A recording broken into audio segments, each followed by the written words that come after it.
जय हिंद साथियों। आज हम लोग देखने वाले हैं एसएससी जीडी परीक्षा 2024 के लिए पिछले वर्ष पूछे गए जीके के महत्वपूर्ण प्रश्नों को, जो बार बार पूछे गए हैं परीक्षा में। तो आइए देखते हैं दोस्तों। पहला प्रश्न है, निम्नलिखित में से कौन सी झील ज्वालामुखी उद्गार द्वारा बनी हुई है?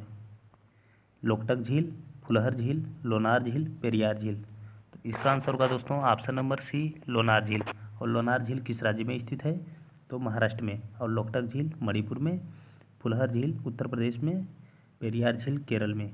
और दोस्तों एक प्रश्न पूछता है कि गोमती नदी का उद्गम स्थल कहाँ है? तो गोमती नदी जो है उत्तर प्रदेश के पीलीभीत में स्थित फुलहर झील से ही गोमती नदी निकलती है, जो मैदानी क्षेत्रों से बहती हुई जाती है दोस्तों, और गंगा में मिल जाती है।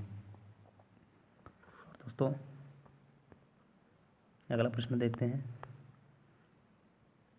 शेरशाह तथा हुमायूं के बीच चौसा का युद्ध निम्नलिखित में से किस वर्ष हुआ था? 1532, 1540, 1539, 1538।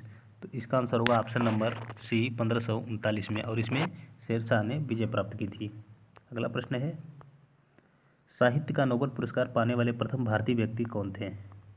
रविंद्रनाथ टैगोर, सीवी रमन, डॉक्टर हरगोविंद खुराना, इनमें से कोई नहीं। तो इसका आंसर होगा दोस्तों ऑप्शन नंबर ए, रविंद्रनाथ टैगोर को। और इनके किस रचना के लिए मिला था? तो गीतांजलि के लिए। कब मिला था? 1913 में। और दोस्तों नोबेल पुरस्कार की शुरुआत किस वर्ष हुई थी? 1901 से। ओके दोस्तों, अल्फ्रेड नोबल के सम्मान में उनके जन्मदिन पर दिया जाता है नोबेल पुरस्कार। अगला प्रश्न है, निम्नलिखित में से कौन सा रोग विषाणु के द्वारा फैलता है? Plague, diphtheria, pneumonia, AIDS. तो इसका आंसर क्या होगा? तो इसका आंसर होगा दोस्तों ऑप्शन नंबर डी, एड्स। और दोस्तों प्लेग, डिप्थीरिया और निमोनिया किससे होते हैं? तो बैक्टीरिया के द्वारा होते हैं, जीवाणु के द्वारा। अगला प्रश्न है, और दोस्तों प्लेग, डिप्थीरिया जो है गले से संबंधित रोग है, जिसमें गला जाम हो जाता है दोस्तों, गले की नली। ओके दोस्तों, अगला प्रश्न है, भारतीय संविधान की समवर्ती सूची की धारणा किस देश के संविधान से ली गई है? जापान, कनाडा, ऑस्ट्रेलिया, संयुक्त राज्य अमेरिका। तो इसका आंसर होगा ऑप्शन नंबर सी, ऑस्ट्रेलिया से। अगला प्रश्न है, स्वतंत्र भारत की पहली महिला राज्यपाल कौन बनी थी? सरोजनी नायडू, सुचेता कृपलानी, इंदिरा गांधी, विजयलक्ष्मी पंडित। तो इसका आंसर होगा ऑप्शन नंबर ए, सरोजनी नायडू। और किस राज्य की बनी थी? तो उत्तर प्रदेश की। अगला प्रश्न है दोस्तों, अंडमान निकोबार द्वीप में गद्दीदार चोटी, जिसे हम लोग सैडल पीक के नाम से भी जानते हैं, कहाँ स्थित है? ग्रेट निकोबार, मध्य अंडमान, लिटिल अंडमान, उत्तरी अंडमान। तो इसका आंसर होगा ऑप्शन नंबर डी, उत्तरी अंडमान में। अगला प्रश्न है, निम्नलिखित में से किसके द्वारा हाइड्रोजन की खोज की गई थी? ऑप्शन नंबर ए है कैवेंडिश, ऑप्शन नंबर बी है प्रिस्टले, ऑप्शन नंबर सी है बायल, ऑप्शन नंबर डी है चार्ल्स। तो इसका आंसर होगा ऑप्शन नंबर ए, कैवेंडिश के द्वारा। अगला प्रश्न है दोस्तों, गुरु गोपीनाथ निम्नलिखित में से किस शास्त्रीय नृत्य के प्रतिपादक थे? कथक, कथकली, कुचिपुड़ी, भरतनाट्यम। तो इसका आंसर होगा ऑप्शन नंबर बी, कथकली के।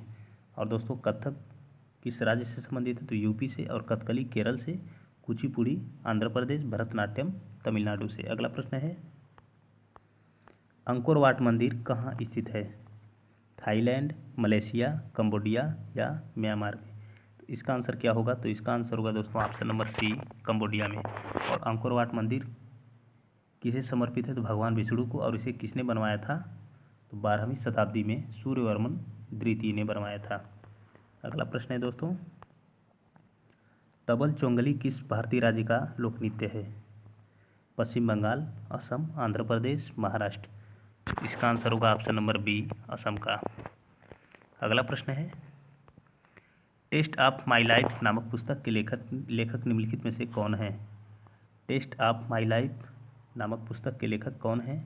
ऑप्शन नंबर ए है Mahendra Singh Dhoni, option number B है Yuvraj Singh, option number C है गौतम गंभीर, ऑप्शन नंबर डी है विराट कोहली। तो इसका आंसर होगा option number B, Yuvraj Singh. अगला प्रश्न है, विश्व ओजोन दिवस कब मनाया जाता है? 8 मार्च, 30 जुलाई, 16 सितंबर, 22 अप्रैल। तो इसका आंसर क्या होगा? तो इसका आंसर होगा ऑप्शन नंबर सी, 16 सितंबर को। और दोस्तों 8 मार्च को अंतर्राष्ट्रीय महिला दिवस मनाया जाता है, और 30 जुलाई को मित्रता दिवस, और 22 अप्रैल को जो है पृथ्वी दिवस मनाया जाता है, और 22 मार्च को जल दिवस। अगला प्रश्न है, इसरो की स्थापना कब हुई थी? 1965, 1969, 1971, 1976। इसका आंसर क्या होगा? तो इसका आंसर होगा दोस्तों ऑप्शन नंबर बी, 1969 में। और इसरो का मुख्यालय कहाँ स्थित है? तो बेंगलुरु में। ओके दोस्तों। और इसरो का फुल फॉर्म क्या होता है? Indian Space Research Organisation. अगला प्रश्न है, भारत के किस नगर को भारत की सिलिकॉन वैली कहा जाता है? बेंगलुरु, चेन्नई, हैदराबाद, मुंबई। तो इसका आंसर होगा ऑप्शन नंबर ए, बेंगलुरु को। तो दोस्तों SSC GD से संबंधित इसी प्रकार की वीडियो पाने के लिए चैनल को सब्सक्राइब कर ले दोस्तों। जय हिंद।